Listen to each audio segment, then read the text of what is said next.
Assalamualaikum, dear students. Welcome to the Dr. Abdullah Academy, the most powerful physics series of the year. I hope you are all good and doing well in your life, students. आज हमारा जो third law of motion है वो start होने जा रहा है। बहुत ही इंटरेस्टिंग है ये वाला टॉपिक, तो इसको अच्छे तरीके से समझिएगा। इसको स्टार्ट करते हैं without wasting any time. Students, अब जो Newton third law of motion है वो हमें इस बारे में बताता है कि हर एक्शन का एक रिएक्शन होता है। ये वो कानून है जो हमारी जो रोज़मर्रा ज़िंदगी है उसमें ज़्यादा सबसे ज़्यादा हमें जो है नज़र आता है। जैसे आपने सुना भी होगा कि हर अमल का एक रद्द-ए-अमल होता है या हर एक्शन का एक रिएक्शन होता है। यही असल में जो न्यूटन का थर्ड लॉ कहलाता है। चाहे आप गेंद को दीवार से मार कर अपना एक्शन ज़ाहिर करें तो दीवार आगे से गेंद के ऊपर रिएक्शन लगाएगी, या जो पानी पर आप कश्ती चलाएँ तो उससे जो पानी है वो रिएक्शन लगाएगा, या आप ज़मीन पर चलें तो ज़मीन जो है वो रिएक्शन करेगी। तो हर जगह जो है ये कानून काम करता है, हर जगह ये जो लॉ है वो हमें देखने को मिलता है। तो आइए आज हम जो है आसान एग्ज़ाम्पल्स के साथ सीखेंगे कि जो न्यूटन का थर्ड लॉ है वो किस तरह हमारी ज़िंदगी के हर हिस्से में मौजूद है। तो इसको हम वर्ड बाय वर्ड देखेंगे, हर लाइन को कवर करेंगे, एक्सप्लेनेशन अच्छे से देखेंगे एग्ज़ाम्पल्स के साथ और एनिमेशन इमेजेस के साथ, वीडियोज़ के साथ हम इसको कवर करेंगे। हमारे साथ रहिएगा स्टूडेंट्स, पूरे लेक्चर में हम देखेंगे कि इसके अंदर क्या बताया गया है। तो चलिए इसके प्रॉपर जो है रीडिंग कर लेते हैं, उसको थॉरोली कवर करते हैं। Whenever there is an interaction between two bodies A and B, यानी जब कोई आप दो इल्ज़ाम ले लें, इनको फ़र्ज़ कर लें कि दो इल्ज़ाम, अगर एक जिस्म एक बॉडी ए है और दूसरी बॉडी बी है, such that the body A exert a force on B, और इस तरह हमने इनको ज़्यूम करना है कि जो बॉडी ए है वो बॉडी बी के ऊपर जो है वो फोर्स लगा रही है। The force is known as action of A on B, यानी ये जो फोर्स होती है ये एक्शन कहलाती है जो बॉडी ए बॉडी बी के ऊपर लगा रही है। आप देख सकते हैं स्टूडेंट यहाँ पर डायग्राम के अंदर, फिगर के अंदर, यहाँ पे उसने जो हैंड है उसको बॉडी ए लिया है और जो ये स्प्रिंग है उसको बॉडी बी लिया है। ठीक है, तो जब जो हैंड के जरिए हम फोर्स लगाएंगे स्प्रिंग के ऊपर तो वो क्या होगा, हैंड का एक्शन होगा स्प्रिंग के ऊपर, यानी दूसरे अल्फाज में बॉडी ए का एक्शन होगा बॉडी बी के ऊपर। तो इस तरह से जो है ये एक्शन लगा रहा होता है बॉडी ए जो है बॉडी बी के ऊपर। In response to this action, ये जो एक्शन किया है बॉडी ए ने बॉडी बी के ऊपर, तो उस एक्शन के रिस्पॉन्स में क्या होगा कि the body B exerts a force on the body A, यानी फिर उस एक्शन के रिजल्ट में या उस एक्शन के रिप्लाई में जो बॉडी बी है वो बॉडी ए के ऊपर जो है वापिस या उसको जो है रिटर्न में उसके ऊपर फोर्स लगाएगी। स्टूडेंट्स, यहाँ पे अब आपने थर्ड लॉ के अंदर ये बात लाजमी याद रखनी है कि हर एक्शन के साथ लाजमी एक रिएक्शन पैदा होता है। तो यहाँ पे भी वही केस है कि जब हैंड से हमने पुश किया या फोर्स लगाई स्प्रिंग के ऊपर, तो स्प्रिंग जो था वो थोड़ा-सा कंप्रेस हो गया, यानी वो थोड़ा-सा जो उसकी जो लेंथ है वो शॉर्ट हो गई, कंप्रेस हो गया।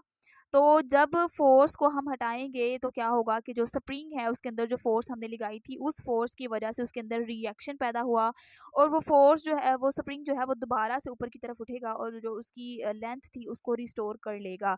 यानी उसकी जो पहली पोज़ीशन थी वो वापस उसको गेन कर लेगा, तो ये उसका रिएक्शन होगा।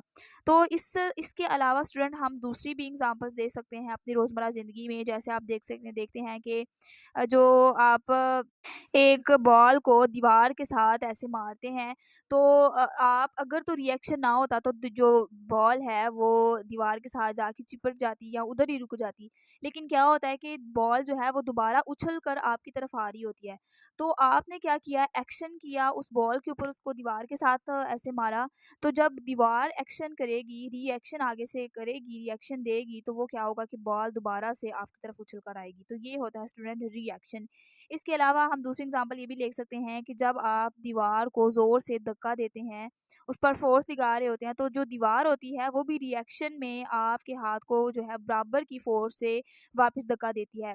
यही वजह है स्टूडेंट के रिएक्शन की वजह से आपके हाथ में दबाव या आपको दर्द फ़ील होता है। तो दर्द फ़ील क्यों होता है? क्योंकि आपने जितनी फ़ोर्स दीवार के ऊपर लगाई, उतनी ही फ़ोर्स आपके हैंड के अंदर फ़ील होगी, क्योंकि रिएक्शन में जो दीवार है वो आपके हाथ के ऊपर दबाव डाल रहा है, इस वजह से आपके हाथ में पेन या आपको दर्द फ़ील हुआ।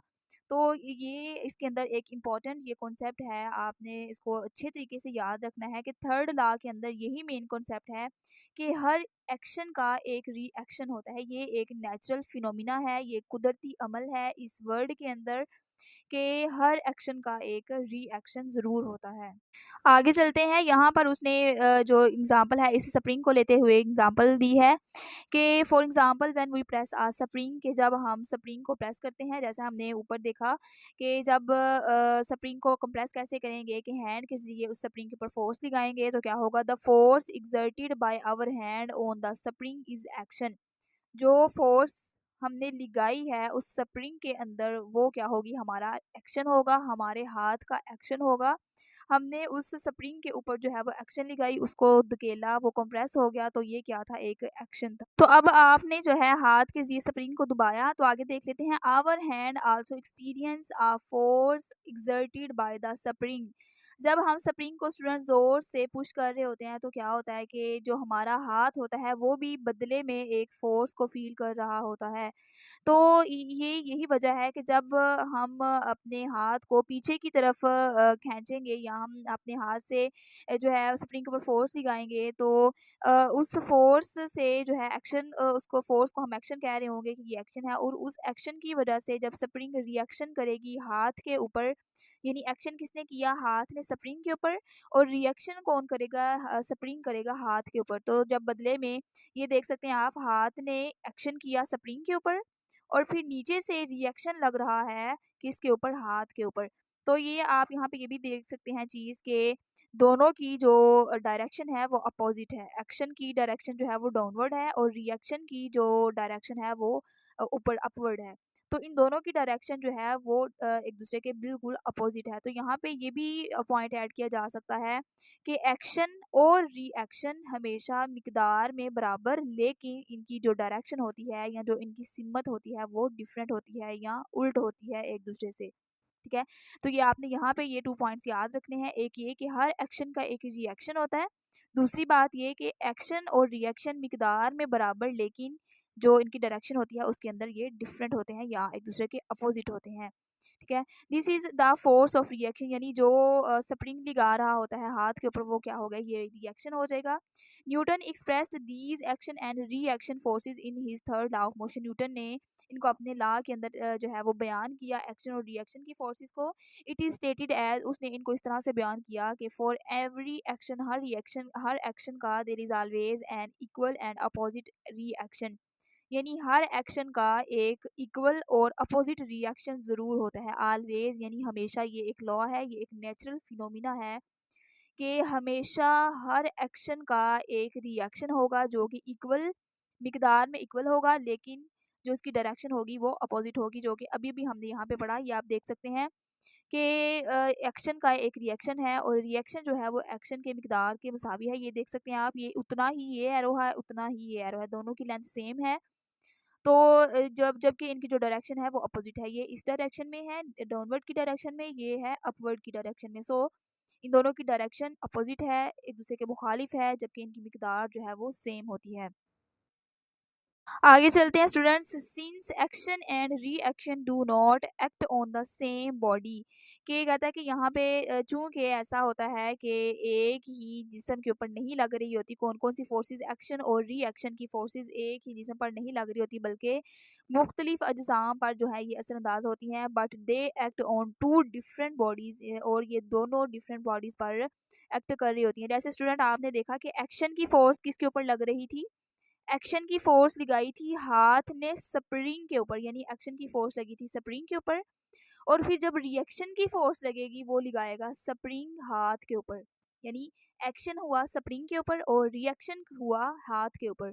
तो पता चला कि जो एक्शन और रिएक्शन की जो फोर्सेस हैं वो दोनों डिफरेंट बॉडीज के ऊपर लग रही होती हैं, so they can never balance each other, इसलिए ये जो है एक दूसरे को बैलेंस नहीं कर पाती, क्योंकि इनकी डायरेक्शन ही डिफरेंट है, ये दोनों अलग अलग बॉडी पे लग रही होती हैं, इसीलिए इनका जो ये एक दूसरे को इफेक्ट नहीं करती और बल्कि एक दूसरे को कैंसिल आउट कर देती हैं। ठीक है, क्योंकि ये दोनों फोर्सेस मिकदार में बराबर हैं और डायरेक्शन भी इनकी डिफरेंट है, इसलिए ये जो है इसको कैंसिल आउट कर देगी, यानी जो हमारे पास रिजल्टेंट जो असर निकलेगा, जो रिजल्टेंट हमारे पास इफ़ेक्ट आएगा वो ज़ीरो आएगा।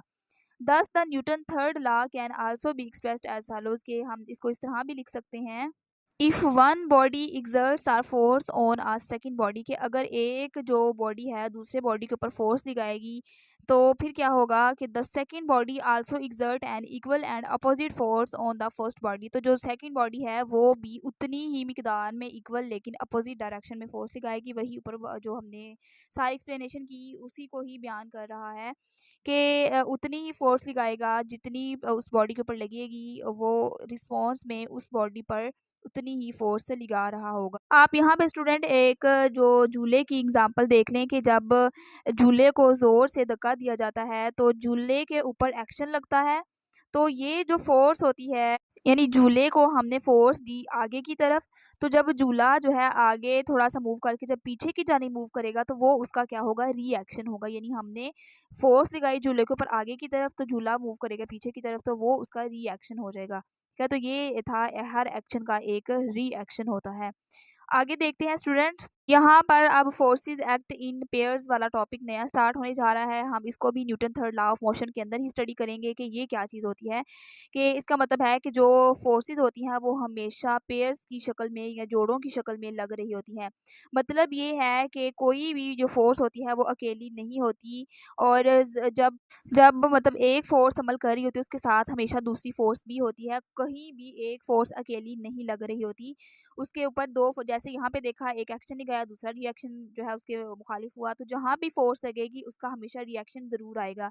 जैसे आप ज़मीन पर चलते हैं तो आप ज़मीन पर फोर्स लगा रहे होते हैं, उसको नीचे धकेल रहे होते हैं, और जो ज़मीन होती है वो आपको आगे की तरफ धकेलती है। इसी वजह से आप जो है वो ज़मीन के ऊपर आगे की तरफ जो है मूवमेंट करते रहते हैं।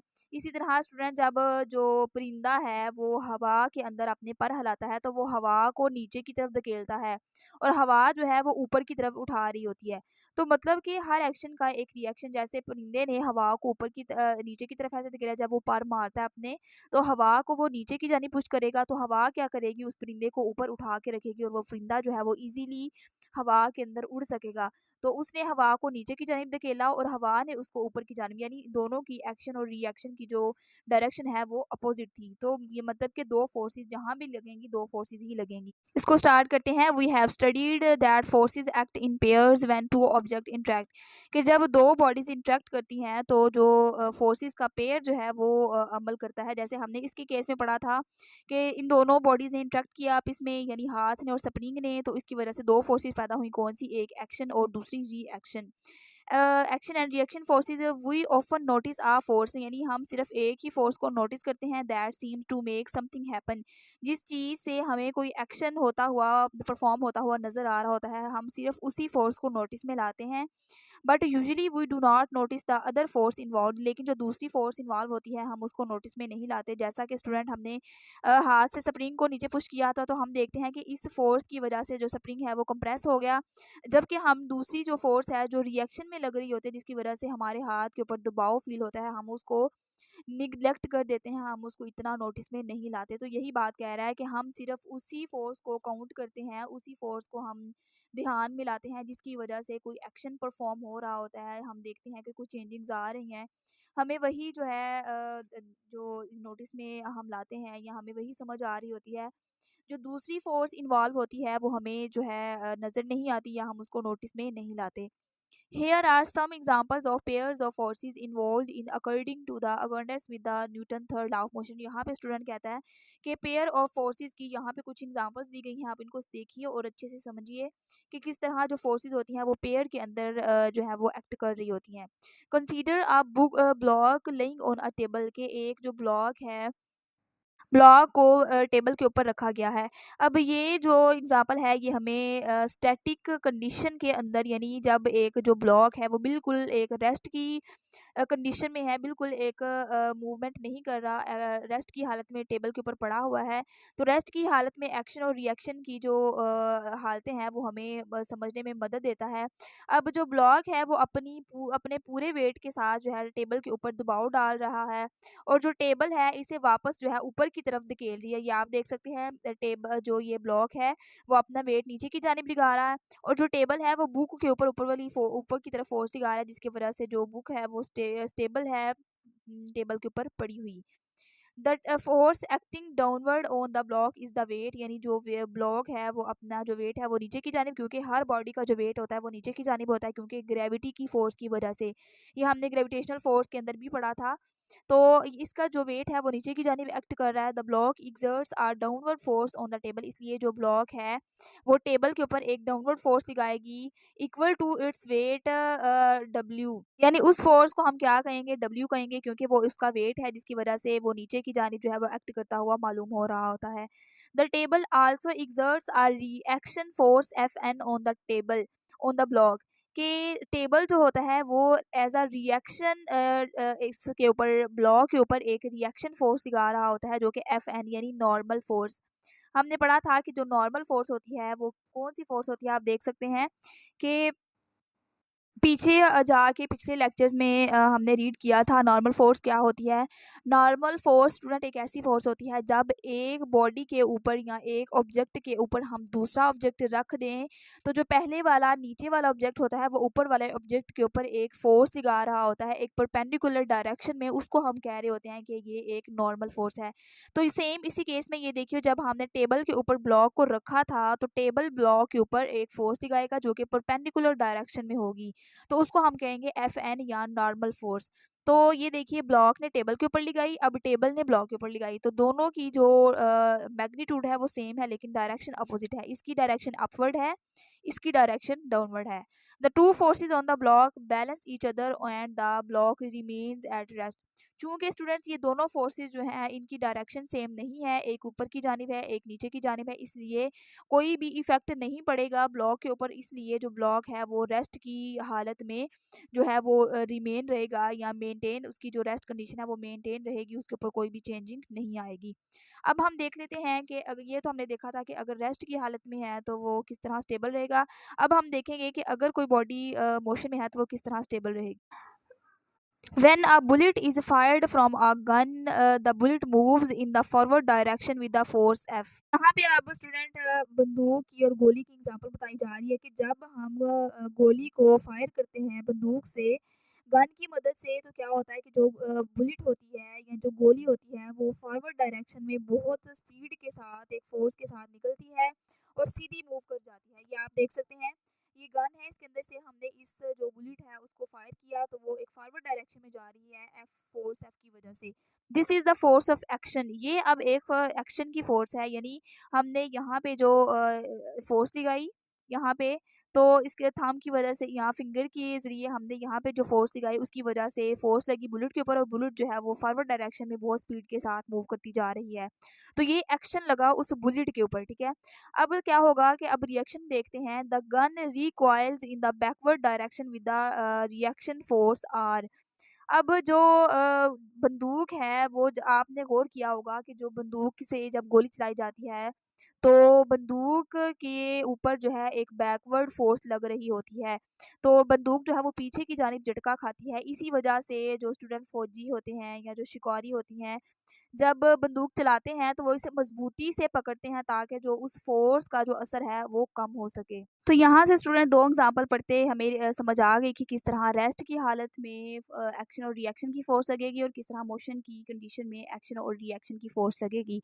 जैसे यहाँ पे ब्लॉक नीचे की जानिब एक्शन कर रहा था और रिएक्शन जो है वो ऊपर की जानिब हुआ, यानी डायरेक्शन इनकी अपोजिट थी लेकिन मैग्नीट्यूड फोर्स का सेम था। सेम इसी तरह जब बुलेट निकलेगी इस गन के अंदर तो उस पर फोर्स लगेगी, फॉरवर्ड डायरेक्शन में मूव करेगी, तो अब उसका जो रिएक्शन लगेगा वो फॉरवर्ड बैकवर्ड डायरेक्शन में लगेगा लेकिन मैग्नीट्यूड सेम है जबकि डायरेक्शन जो है वो दोनों की अपोजिट है। तो स्टूडेंट इस टॉपिक में पूरे टॉपिक में हमने देखा कि किस तरह एक्शन और रिएक्शन की फोर्सेस हमेशा साथ साथ रहती हैं, कभी भी एक्शन और रिएक्शन की फोर्सेस अलग अलग से नहीं लग रही होती। फिर हमने दूसरी कंडीशन ये देखी कि फोर्सेस की जो मैग्नीट्यूड है वो सेम होता है लेकिन इनकी डायरेक्शन जो होती है वो बिल्कुल अपोजिट होती है। तो ये तो स्टूडेंट आज का हमारा टॉपिक। आई होप कि आपको Newton third law of motion के अकॉर्डिंग जो जितने भी कॉन्सेप्ट हैं आपको सारे क्लियर हो गए होंगे। अगर कोई भी आपका क्वेश्चन हो तो आप कमेंट सेक्शन में पूछ सकते हैं। अगर वीडियो आपको अच्छी लगी हुई तो एक प्यारा सा कमेंट कीजिए और वीडियो को लाइक कीजिए और इसको अपने दोस्तों के साथ लाजमी शेयर कीजिए। मिलते हैं नेक्स्ट वीडियो में, जो कि हमारी होगी limitations of Newton laws of motion के ऊपर। तो तब तक के लिए अपना ख्याल रखिए, इस टॉपिक को अच्छे से कवर कीजिए। अल्लाह हाफिज़।